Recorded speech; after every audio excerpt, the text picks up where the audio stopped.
like I assume many of you watching, fondly remember Sonic Heroes from my childhood as one of the more prominent entries into the Sonic franchise.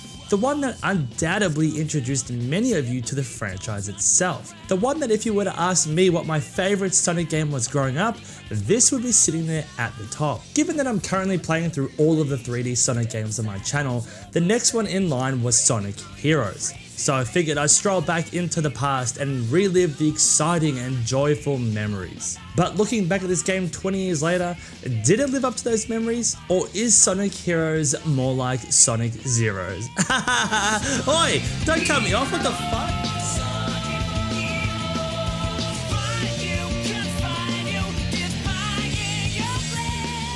Releasing in 2003 in Japan and Korea and 2004 for the rest of the world, Sonic Heroes was yet another 3D platformer entry to the ever-growing roster of Sonic titles. Now, Sonic Heroes had a couple of firsts for our little blue hedgehog.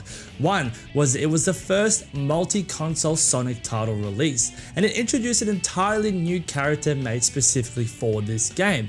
And it also showed us a very distant dream of having friends by focusing its gameplay on the player controlling 3 characters at a time.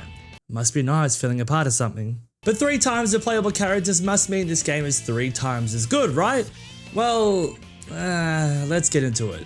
So why are all these characters here, why have they all teamed up, and where can I find Rouge's OnlyFans? Coming in as a surprise to absolutely no one, Eggman is up to his dastardly plans of world domination once again. Now we'll jump into the story quickly, and it is something that I can quickly gloss over because it looks like the developers also glossed over this whole department. Sonic gets a moving letter from Eggman. What is this, fucking Harry Potter? This letter tells Sonic that he has an ultimate weapon and he's going to conquer the world in 3 days. Very nice of him to give Sonic a heads up.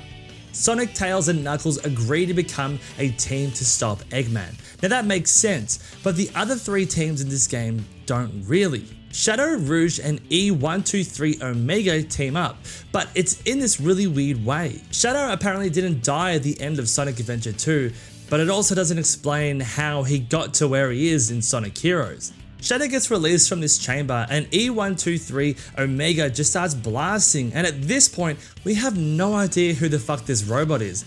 He kinda looks like E102 Gamma from Sonic Adventure 1, but he died so it can't be him. Rouge steps in to stop them from fighting and provides some very quick exposition. Hey, hold up! Now I get it. Now I know what this is all about.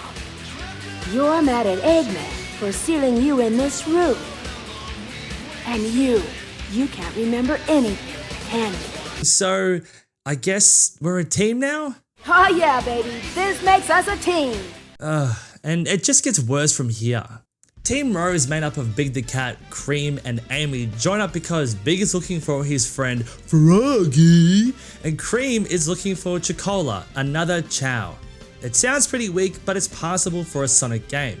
Amy, on the other hand, only wants to team up because she wants to find Sonic to force him into marrying her. My darling Sonic? Amy, what are you doing here? Sonic, this time there's no way out of marrying me. How does she go about doing that? Well, she tries to beat the shit out of him and make him fall to his death. Really smart. The last team you play as is Team Chaotix. Make way for the Chaotix, son. And this team is made up of Espio the Chameleon, Vector the Crocodile, and Charmy the Bee. Are you a bee? Seriously? Well, yeah, I'm part of Chaotix. Look at how small you are! Their sole intention for teaming up and getting involved really just comes down to wanting to earn some money. That's it. They want to get paid, but hey, I can respect the hustle. Now there are 4 teams and those 4 teams have their own story, but there is a secret 5th storyline that unlocks that sees you turning into Super Sonic at the climax of all these stories coming together. You do end up fighting Metal Sonic, who eventually turns into Metal Overlord. It's no use. But why can't I defeat you? Because We some kinda Sonic Heroes. Now you also find out that he's been observing all the teams as you've been making your way through the levels, collecting data on your combat style, among other things. Oh fuck yes, you blue bitch. Bit of a creep, but once you defeat him, everyone splits up once again, getting ready for the next adventure. So the story out of the way, let's get into the gameplay. One of the biggest notable changes in Sonic Heroes, and as mentioned before, is that it now lets you control 3 players at once. That's kind of its whole shtick. And while each character has their own unique animation and attacks, they will fall into one of 3 archetypes that dismisses all potential complexities and makes the characters feel relatively similar across the board across any team you're playing as, with only some slight variations. In every team, there's going to be 1 speed character, 1 power character, and 1 fly character. And it isn't really too hard to guess what each character brings to the table. Speed characters focus on the element of speed and getting you to point A to B as fast as you can. Power characters have a big focus on combat and smashing through obstacles, making your own paths, and the fly characters can help pull the team to higher platforms as well as stun flying enemies. Collect enough points to fill up this bar, and you can also perform a team blast, which is kind of like a big finisher move that basically clears out all enemies within your vicinity. Now these are great for crowd control or if you're being swarmed by enemies. Now on paper, this trifecta of teammates should work really well, and it's great in theory. Now on paper is one thing, but in practical execution it's not great. Let's start with the controls because they are not good. Characters in this game just simply feel like shit. They are slippery, they have attacks that move them from one side of a platform to another extremely quickly, and oftentimes this results you in falling to your death. Now this unpredictable quick movement really isn't an issue if you're on an open field or on a grounded area, but this game has this weird fetish about putting you on tall platforms that when you fall off spells your immediate death. One wrong input or having your character target the wrong enemy will result in you going off that platform. Fly characters can fly for a really short period of time before just dropping mid-air. There's no soft diagonal decline or glide like what's been seen in past Sonic games. Now this might be excused for the fact that you're holding 2 other people, but still, I just wanted my soft angled descent, damn it. The 3 character team dynamic also opens you up to many more issues while playing, as you're now responsible for 3 characters and are required to have all 3 characters with you to progress.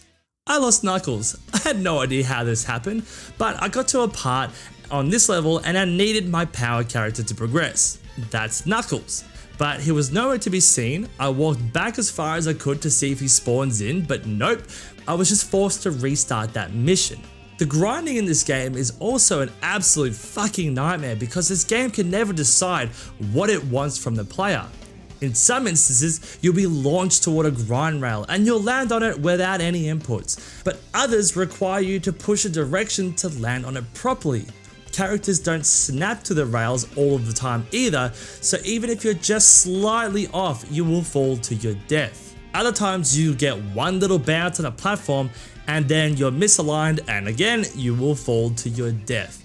There is simply no consistency, so I never knew if it was best for me to just adjust my trajectory or simply have it fall and be at the mercy of the game.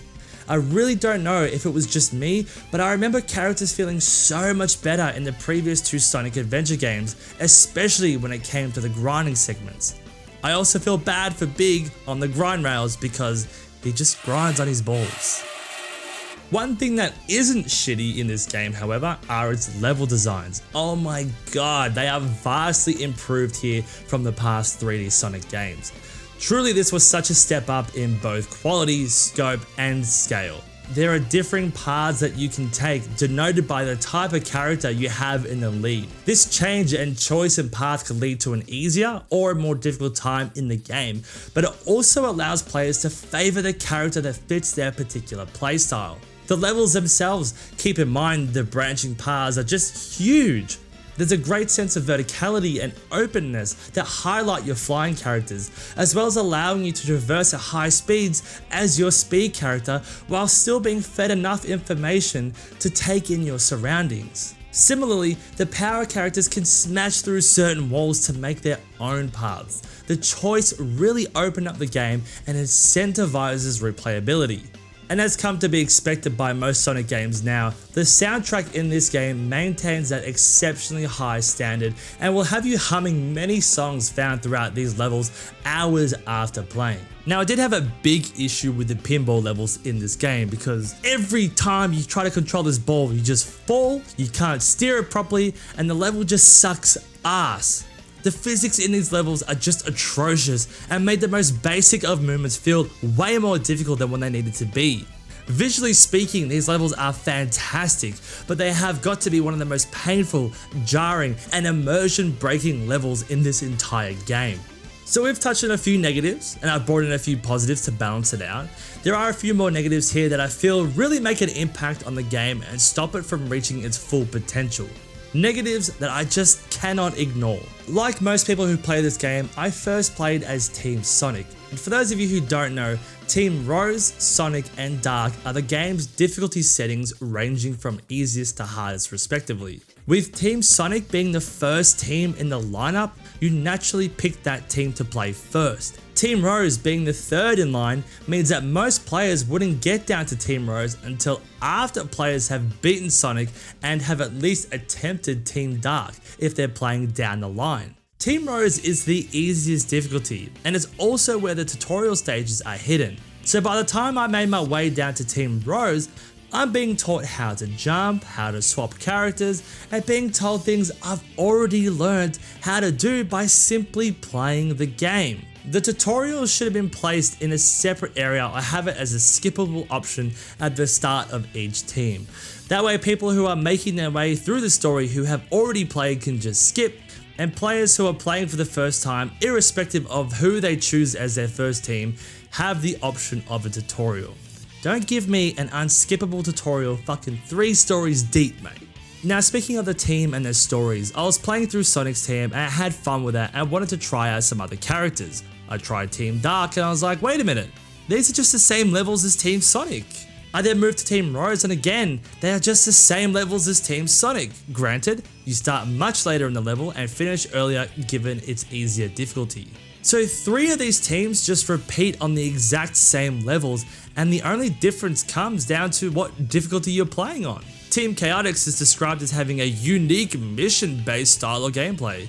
Team Chaotix offers a very unique mission-based style of gameplay. And unique is certainly a word.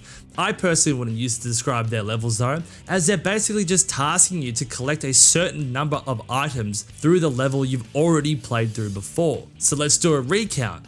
That's 3 out of the 4 teams that ask you to race through the exact same levels at varying difficulties, and 1 team that puts you back into those same levels again, but now you're looking for an item or certain amount of items. If they were going to be this lazy and recycle this much content, I really would have just preferred focusing on Sonic himself and giving us a much better solo experience rather than trying to focus on 12 playable characters.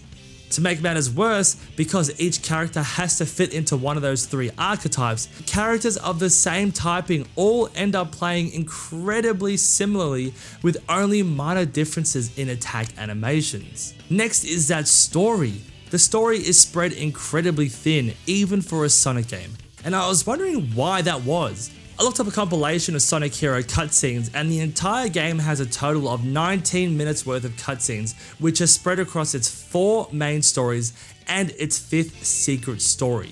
That is an average of 4 minutes of cutscenes per story. When you break it down like that, it is so clear to see why the story fell so flat, and makes so much sense why things like Shadow's reappearance was never explained. The game also has these weird special stages too, and listen, let me level with you. I get that this might be an homage to Sonic 2 where you're running down the half pipe, but if you're going to bring that back, at least do it justice. These special stages were just shit, and I often found myself just skipping them. There were also moments where I'm running down the tube and for absolutely no reason whatsoever, I just lose my momentum. The physics in the tunnel are horrendous, and your character gets to a stage where the direction inputs barely register. Another issue I had was regardless of whatever level I was in, the enemies rarely changed at all. On the beach, in a casino, in a futuristic city, it didn't matter at all. There were mainly only ever these ships and some of these robots. This isn't to say that there aren't other enemies in the game, but these are the ones that you'll be fighting most regardless of where you are. I really would have liked some special themed enemies based on the area I was traveling through, or a much larger variety based on the level itself. You know, like the Sonic 2D counterparts. So as I conclude my time with Sonic Heroes, I'm left with a mixed sensation. On one hand, I appreciate the big increase in level, scope, and scale.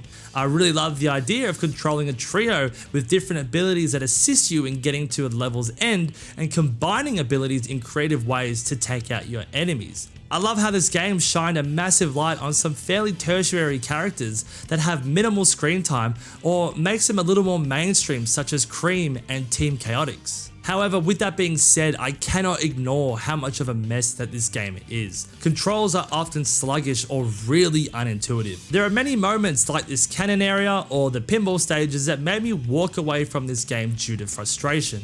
And then the game has the audacity to ask me to come back and do it multiple more times with other teams. This was a great game from my childhood. It was fun back then. And that's probably because I didn't know what I was doing, and having Sonic characters jumping around on screen was more than enough for me. However, looking at it now as an adult with more than 2 brain cells rubbing together, I can see the glaring issues that robbed this game of its true capabilities. It became so bad in the end that I had no motivation or interest to finish. I absolutely can see the potential for a great game in here, and hopefully through a HD remake, a lot of the concerns and issues I addressed in this video can be rectified to give us a fully realized take on the vision that Sonic Heroes so clearly wanted to capture. Sonic Heroes.